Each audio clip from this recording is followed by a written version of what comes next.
Maligayang pagbabalik sa Rai Movie Recaps. Narito na naman po tayo para sa isa na namang magandang palabas na pinamagatang Squid Game Season 2 na napalabas noong 2024. Kaya't ano pa ang ating hinihintay? Sit back, enjoy and relax, love you. Isang taon na ang nakalilipas, lumahok si Gihan sa isang kompetisyon na kilala bilang mga larong pusit, kung saan ang mga taong may utang ay naglalaro ng malaking halaga ng pera. Bilang panalo, natanggap ni Gihan ang malaking premyo, ngunit namatay ang lahat ng iba pang manlalaro. Ngayon si Gihan ay nasa paliparan na sinusubukang umalis papuntang USA upang makipag-ugnayan muli sa kanyang anak na babae. Gayunpaman pagkatapos makita ang isa pang desperado na lalaki na iniimbitahan sa laro, nagpasya si Gihan na manatili at hanapin ang mga tao sa likod ng mga laro upang pabagsakin sila. Nakatanggap siya ng tawag mula sa taong nangangasiwa sa mga laro na kilala bilang frontman, na nagbabala sa kanya na pagsisisihan niya ito, ngunit hindi siya pinapansin ni Gihan. Sa kanyang pagbabalik sa Seoul, huminto siya sa isang tindahan at bumili ng kutsilyo. Pagkatapos ay sa banyo hinanap niya ang kanyang katawan hanggang sa matuklasan niyang may tracker sa likod ng kanyang tainga at inilabas iyon. Samantala, nagising si Detective Junho na hindi alam kung nasaan siya. Isang taon na ang nakalilipas ay pinasok niya ang mga laro upang hanapin ang kanyang kapatid na si Inho, na naging frontman. Binaril ni Inho si Junho at hinayaan siyang mahulog sa bangin, sa pag-aakalang patay na siya.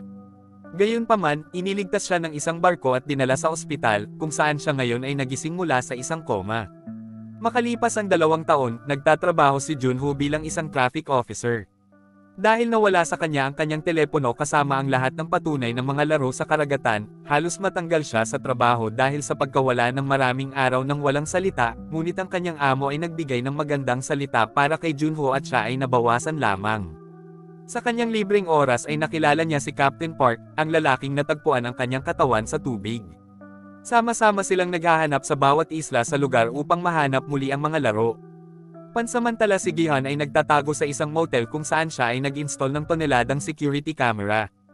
Isang gabi, nadatnan niya ang frontman sa pintuan na may 2 ulo ng tao, ngunit isa lang itong bangungot. Nang maglaon ay nakipagkita siya sa loan shark na si Mr. Kim at ang kanyang assistant na si Woo Sok, na kinuha niya upang hanapin ang lalaking nagre-recruit ng mga bagong manlalaro para sa mga laro. Sa ngayon ay hindi pa nila siya nahanap, kaya binayaran sila ni Gihan ng dagdag na pera para kumuha ng mas maraming tao at nag-aalok pa ng malaking reward para sa sinumang makahuli sa kanya. Sina Kim at Woo Sok ay nag-organisa ng isang buong operasyon sa pamamagitan ng pagkuha ng isang grupo ng mga gangster. Ibinabahagi nila ang lahat ng mga pahiwatig na mayroon sila at kumakalat sa bawat istasyon ng subway, tinitingnan ng sinumang tao na halos hindi akma sa paglalarawan. Gayunpaman, wala pang tagumpay sa ngayon, at nagsisimula ng magtaka si Woo Sok kung totoo ang kwento. Isang gabi habang nagpapahinga, nakita ng dalawa ang recruiter na naglalaro ng sampalan at nagbibigay ng imbitasyon kay Myung-gi. Nang umalis ang recruiter sa istasyon, sinundan siya ni Kim at Woo Sok habang tinatawagan si Gihan para balon siya. Kasabay nito ay nakatanggap si Myung-gi ng isang tawag mula sa kanyang buntis na ex-girlfriend na si Junhee, ngunit hindi ito sumasagot. Kasalukuyang nasa klinik si Junhee ngunit kinansela ang appointment pagkatapos niyang makakuha ng imbitasyon sa mga laro. Makalipas ang ilang sandali, pumunta ang recruiter sa parke at lumapit sa mga tramp upang papiliin sila sa pagitan ng bread roll o scratch card. Isang tao lang ang pumipili ng tinapay, lahat ng iba ay pipili ng card ngunit wala ni isa ang may premyo. Pagkatapos ay itinapon ng recruiter ang natirang tinapay sa lupa at sinimulang tapakan ang mga ito, sinasabing ang mga padyak ang nag-aksaya ng pagkain na ito. Kim at Woo Sok ay record ang lahat ng ito at ipadala ito sa Gihan.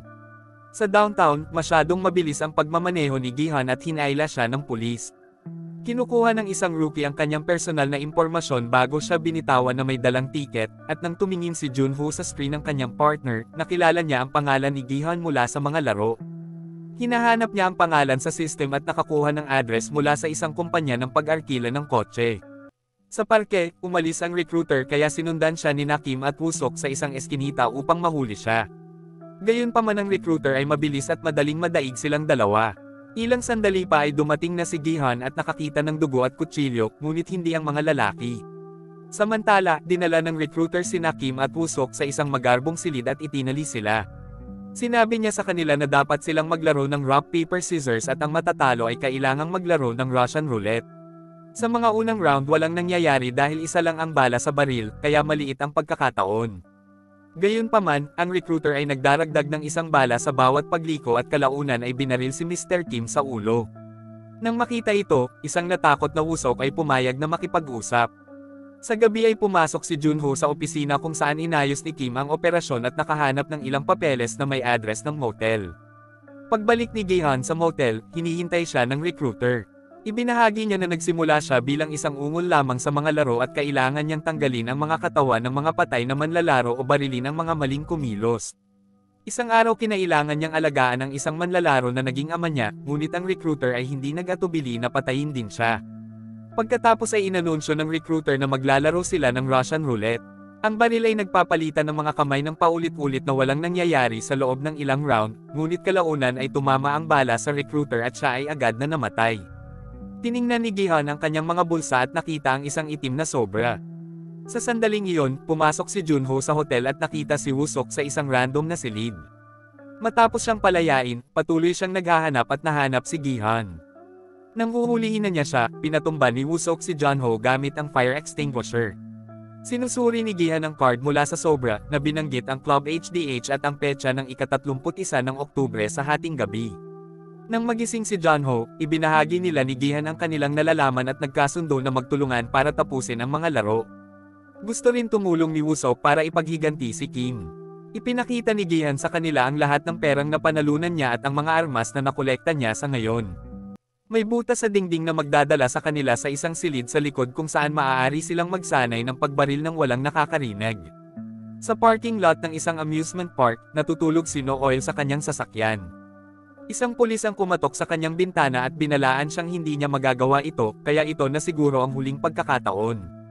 Kinabukasan ay sinimulan niya ang kanyang shift bilang isang park mascot, at napakabait niya sa mga bata kung kaya't niregaluhan siya ng isang batang babae ng drawing. Pagkatapos ng trabaho, dinadala niya ang maliit na pera na nakuha niya sa isang broker, umaasa na mailigtas niya ang kanyang anak mula sa North Korea. Gayunpaman, hinanap na niya ang bata at wala na siyang magagawa. Nang gabing iyon, ang isang bagong recruiter ay hindi nagdadala ng langis at imbitasyon sa mga laro. Kinabukasan ay huminto siya sa kanyang trabaho at tinawagan ang numero sa card upang sumang-ayon na sumali sa mga laro. Pagkatapos ay sinunog niya ang card at iginuhit ang ibinigay sa kanya ng bata. Bilang bahagi ng plano, tinanggal ni Gi-han ang ngipin at pinalitan ito ng peking ngipin na may tracker. Nag-hire din siya ng isang grupo ng mga thug na nagsasanay gamit ang kanyang mga armas sa nakatagong silid. Maya-maya ay tinawagan ni Gi-han ang kanyang anak ngunit wala siyang lakas ng loob na magsalita. Nakikinig lang siya sa boses nito bago ibinaba ang tawag. Pagdating ng araw, ang club ay puno ng mga taong nagdiriwang ng Halloween. Hinanap ni Gi-han at Woo-seok ang club habang si Junho ay nagbabantay sa labas. Napansin niya ang dalawang tao na nakasuot ng uniforme ng bantay mula sa mga laro at sinundan sila sa club na nagbabanta sa bouncer na makapasa. Sa kasamaang palad ay huli na siya, ang isa sa mga gwardya ay nag-tase kay Woo-seok para patumbahin siya habang ang isa naman ay pinaalis si Gi-han sa club. Nakahanap si Junho ng natutulog na Woo-seok at napansin niya sa tracker na aalis na si Gi-han kaya binalaan niya ang mga upahang tulisan. Dinala si Gi-han sa isang limo na sinimulang sundan ng mga thug sa kanilang mga sasakyan. Kinausap ng frontman si Gi-han sa pamamagitan ng isang speaker na tumanggi na itigil ang laro kapag nagtanong si Gi-han. Ipinaliwanag niya na ang laro ay magpapatuloy hanggat ang sistema ay patuloy na sumisira sa mga tao. Pagdating nila sa isang walang laman na kalye, pinaputukan ng mga nakatagong sniper sa iba't ibang bubong ang mga gulong ng mga sasakyan ng mga magnanakaw para pigilan sila. Napansin ito ni Gi-han at nagpaputok sa loob ng limo, ngunit ang salamin ay hindi tinatabla ng bala. Determinado na sundin ang plano, si Gi-han ay walang pagpipilian kundi ang magboluntaryong lumahok muli sa mga laro, at sa lalong madaling panahon ay natutulog siya. Sa mga pantalan, 3 truck ang sumasakay ng mas maraming tao, kabilang ang walang langis.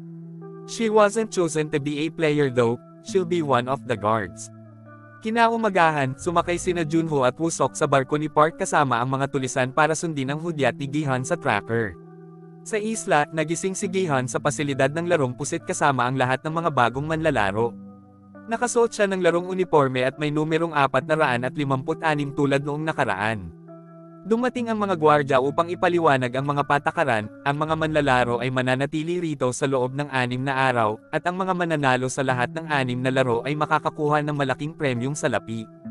Huminto si Myunggi upang magtanong tungkol sa kanyang telepono, kaya nagplay ang mga gwardya ng isang video tungkol sa kanya upang ipakita na siya ay dating YouTuber.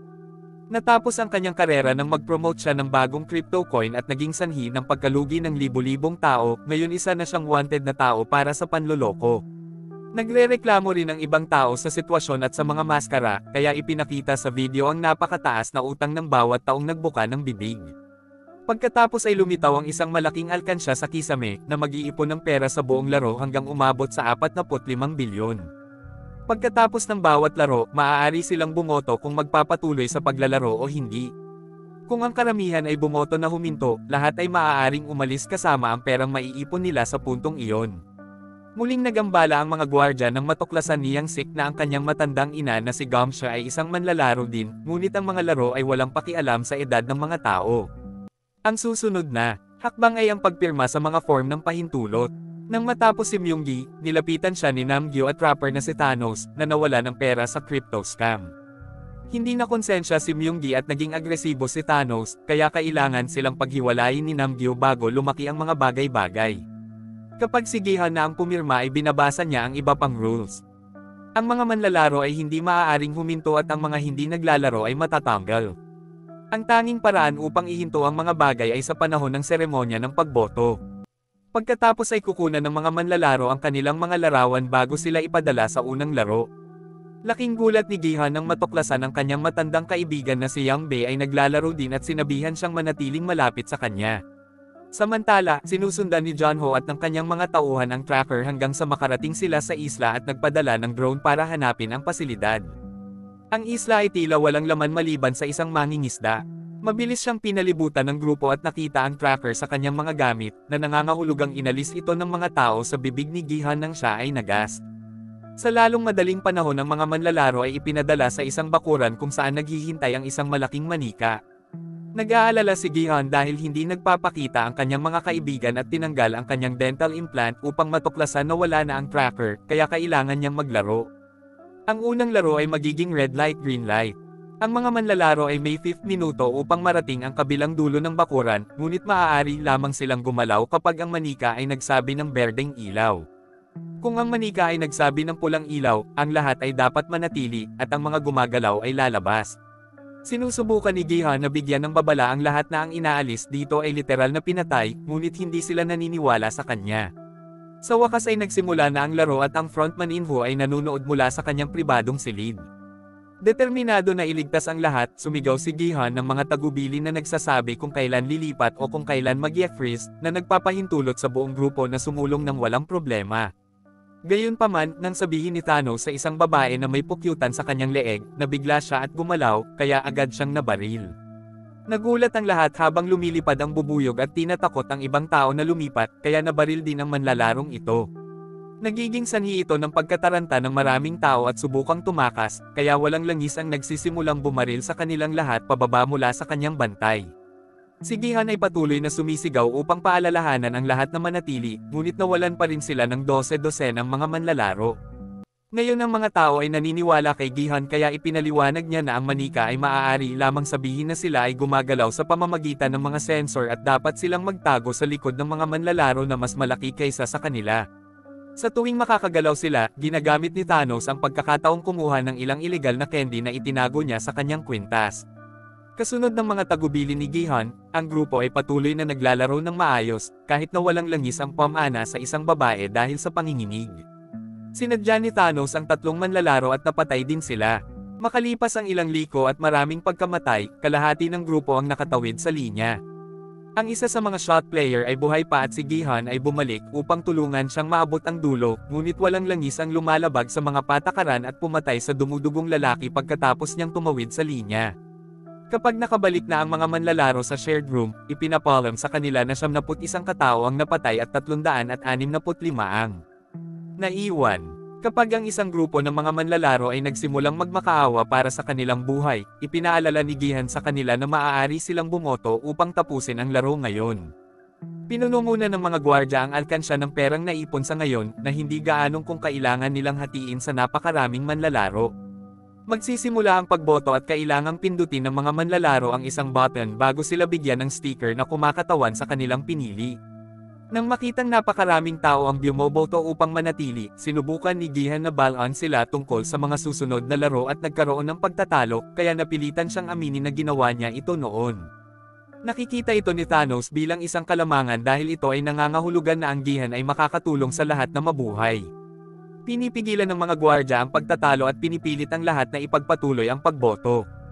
Ang mga numero ay umabot sa isang tie at tanging manlalaro na 001 ang natitira. Bumoto ang lalaking ito na manatili at habang ang kalahati ng grupo ay nagdiriwang, ipinahayag na si 001 ay nasa hook na lihim na sumali sa laro. Mamaya habang kumakain ang mga manlalaro ay humihingi kay Gihan ng mga tips sa susunod na laro. Sinabi niya sa kanila na ito ay Dalgona, isang laro kung saan dapat silang mag-ukit ng isang piraso ng candy nang hindi ito masira. Nais ng ilang manlalaro na panatilihin ang impormasyon para sa kanilang sarili upang magkaroon ng isang kalamangan, ngunit ipinangako ni Gihan na tutulungan niya ang lahat na patuloy na tinatanong ni Ino si Gihan kung bakit siya bumalik na hindi nauunawaan ang konsepto ng altruismo. Samantala, ibinahagi ni Jeomja ang kanyang pagkain kay Junhee dahil masasabi niyang buntis siya. Patuloy na iniistorbo ni Thanos at Namgyu si Myunggi hanggang sa mag-snap siya at magsimula ng away, kaya sinubukan ni Ino na pakalmayan sila. Nang subukan ni Thanos at Namgyu na kalabanin siya, ipinakita ni Ino ang kanyang kakayahan at madaling natalo silang dalawa. Nagdudulot ito sa kanya ng paggalang ng lahat. Sa kalagitnaan ng gabi, sinabi ni Ino kay Gihan na ang kanyang buntis na asawa ay may matinding sakit at kailangan niya ng pera para sa pagpapagamot, na nakuha ang awa ni Gihan. Sa mga laboratorio ng pasilidad, nahihirapan ang mga gwardya sa pag-ani ng mga organo mula sa mga patay na manlalaro. Marami sa kanila ang itinuring na hindi maligtas dahil binaril sila sa pangalawang pagkakataon na hindi dapat mangyari. Napagtanto nilang ginawa iyon ni No Oil kaya dinala siya upang makita ang opisyal na nangangasiwa sa mga bagay habang nasa laro si Ino. Nakilala ng opisyal ang No Oil 7 taon na ang nakalilipas noong siya ay isang rebeldeng nakikipaglaban sa North Korea at kinuha siya para sa mga laro kapalit ng paghahanap sa kanyang anak. Sinisigawan niya ito dahil sa paglabag sa mga patakaran, ngunit walang pakialam si No Oil at lumayo na lang. Sa Seoul, sinubukan ni Junho na humingi ng tulong sa pulisya, ngunit tumanggi pa rin silang gumawa ng kahit ano nang walang ebidensya. Sinabihan niya si Usok at ang mga tulisan na patuloy na maghanap sa mga isla sa lugar, gayunpaman sinabi ni Park na kailangan nilang maghintay upang muling maglayag dahil sa masamang panahon. Kinabukasan, patuloy na kinukuha ni Thanos ang kanyang masayang candy. Lumapit si Jun kay Myunggi para sabihin sa kanya na iniingatan niya ang sanggol na sumasalungat sa napagkasunduan nila. Naputol ang argumento ng ipahayag ang ikalawang laro, ngunit hindi ito Dalgona tulad ng hinulaang ni Gihan. Ang grupo ay dinala sa bakuran at hiniling na hatiin sa 5 pangkat. Karamihan sa mga tao ay hindi na nagtitiwala kay Gihan, kaya napunta siya sa isang team kasama sina In-hook, Yang-bae, Dae-hook, at Junhee. Ang laro ay 6 na paa. Na pentathlon at ang bawat koponan ay magkakatali ng lahat ng kanilang mga paa. Maghahalinhinan sila sa paglalaro ng minigame sa bawat 10 metrong marka at kung manalo sila ay maaaring lumipat ang koponan sa susunod. May 5 laro at 5 minuto para tapusin lahat. Matapos piliin ng mga koponan kung sinong manlalaro ang maglalaro sa bawat laro, itinatali ng mga bantay ang kanilang mga bukong-bukong. Habang nagsisimulang maglaro ang unang 2 koponan, pinapanood sila ng mga naghihintay na koponan upang matuto ng ilang diskarte. Pinanood ni Dae-aho ang pakikitungo ni Ase sa ilang piraso at nagsimulang magsanay gamit ang ilang mga bato mula sa lupa. Kapag nabigo ang isang koponan sa isang laro, pinapayagan silang magsimulang muli ng maraming beses hanggat kinakailangan, ngunit nawawalan ito ng maraming oras. Dahil dito, lalo silang natakot at kinakabahan, na nagiging sanhi ng mas maraming pagkakamali. Sa halip na bigyang pansin, hiniling ni Namgyo kay Thanos na ibahagi ang kanyang masayang candy. Kapag natapos ang unang round, nabigo ang 2 koponan na tapusin ang mga laro at lahat ng 10 manlalaro ay binaril sa pwesto. Dumating ang higit pang mga gwardya upang kunin ang mga bangkay sa mga kabaong, ngunit walang langis na laging tumitiyak na babarilan sila muli. At dito na nga nagtatapos ang palabas natin para sa araw na ito. Maraming salamat sa panunood.